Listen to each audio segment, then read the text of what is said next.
होता है वह होकर ही रहता है। अगर आपने किसी का बुरा किया है तो आपके साथ बुरा अवश्य होगा। अगर आपने किसी का 2 रुपए चुराए तो आपके भी 4 रुपए ज़रूर चुराएंगे।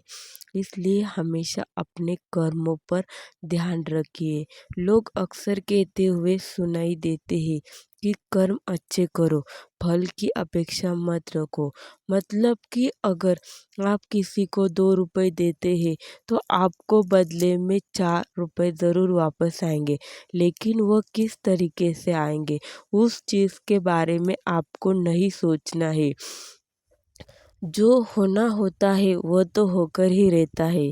अगर आपका प्रारब्ध है कि आपको गरीब होने के बाद अमीर बनना है तो आप गरीब घर में ही पैदा होगे। लेकिन अगर आपका प्रारब्ध है कि आप अमीर घर में पैदा होकर बाद में गरीब हो जाओगे तो आपका वो प्रारब्ध बिल्कुल फिक्स है। लेकिन अगर आप अच्छे कर्म करते हैं तो अपना प्रारब्ध चेंज कर सकते हैं। जैसे कि कुछ लोग होते हैं जिनकी शादियों में अड़चन आती है। आपने बहुत बार देखा होगा कि कुछ लोगों की शादी बड़ी जल्दी तथा कुछ लोगों की बहुत देर के बाद होती है और कभी-कभी कुछ लोगों की शादी कहीं और ही हो जाती है। वह भी उन लोगों का प्रारब्ध है। आपको यह सब कुछ करना है। आप अगर ये सब कुछ करते हैं तो आपकी शादी वहाँ पर हो जाएगी। इसे बोलते हैं प्रारब्ध।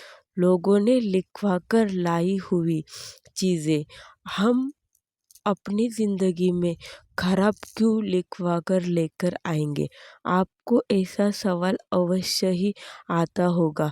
लेकिन आप जब कॉन्ट्रैक्ट करते हैं तो कुछ बुरे चीज़ों के साथ अच्छी चीज़ें तथा जो अच्छी चीज़ों के साथ बुरी चीज़ें, मतलब कि आप अगर किसी को 1 गिलास पानी देते हैं तो सामने वाला व्यक्ति भी आपको 1 गिलास पानी रिटर्न में ज़रूर देगा।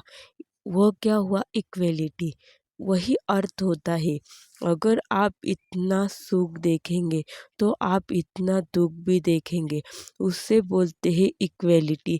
आपकी ज़िंदगी में जो कुछ हो रहा है उसके आगे आपकी ज़िंदगी में हैप्पीनेस ज़रूर लिखी होगी। आपको भरोसा हो ना हो, हर व्यक्ति के लाइफ में दुख के बाद सुख अवश्य लिखे होते हैं। कोई भी व्यक्ति अपने लाइफ में हमेशा अनहैप्पीनेस नहीं लेकर आता, लेकिन कुछ व्यक्ति दुख में रहकर भी हैप्पीनेस को ढूंढ लेते हैं। वे इस दुनिया से परे होते हैं। उनको इक्वेलिटी से कोई मतलब नहीं होता।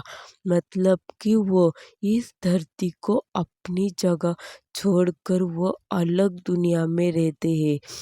उनका एक स्पिरिचुअल पाथ होता है जिसको वो फॉलो करते हैं।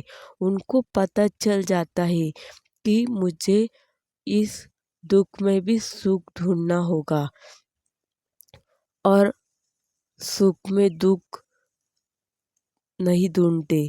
आप अगर खुश रहना चाहते हैं तो सबसे पहले अपने प्रारब्ध को एक्सेप्ट करें और अपने कर्म को ध्यान रखकर अपना कार्य करते रहिए। अगर आपके प्रारब्ध में दुख लिखा हुआ है तो आपको उस दुख में सुख ढूंढना होगा। आपको स्पिरिचुअलिटी में एंटर करना होगा।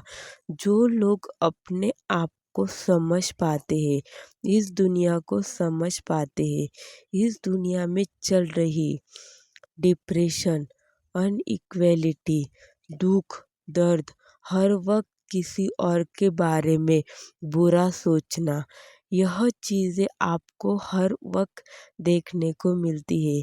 आपको इन सारी चीज़ों से ऊपर उठना है। अगर आप स्पिरिचुअलिटी का पाथ को एक्सेप्ट करते हैं तो आप कर्म बंधन से मुक्त हो जाएंगे।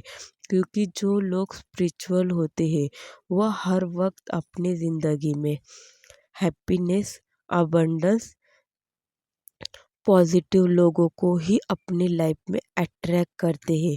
इसलिए आपको यह मोह माया छोड़कर स्पिरिचुअलिटी में ही एंटर करना होगा। अगर आप एंटर करते हैं तो आपकी लाइफ बहुत तेज़ी से बदल जाएगी। इसलिए कहते हैं जो होना होता है वो होकर ही रहता है, लेकिन आप उसमें चेंजेस कर सकते हो। आपके कर्म है जो कि उस चीज़ में आपको चेंज करने में आपकी हेल्प करेंगे।